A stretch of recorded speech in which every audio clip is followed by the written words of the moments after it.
虹だ。石も下映りいいんだけどね、向こうがね、ダメなんだよ。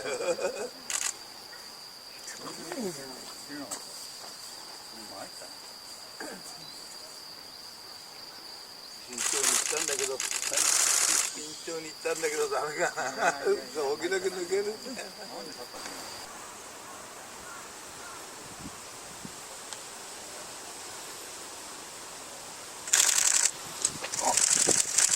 うわ、飛んだ。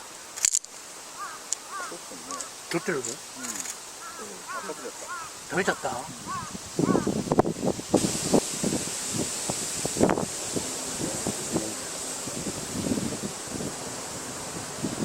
あ、まずいった。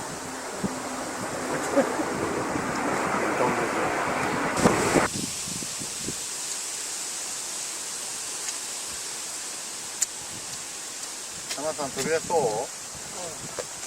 お、飛んだ。あ、まだ戻って。ね。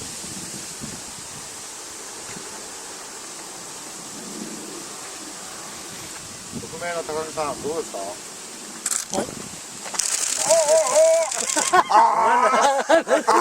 どうも何？初心者そこまで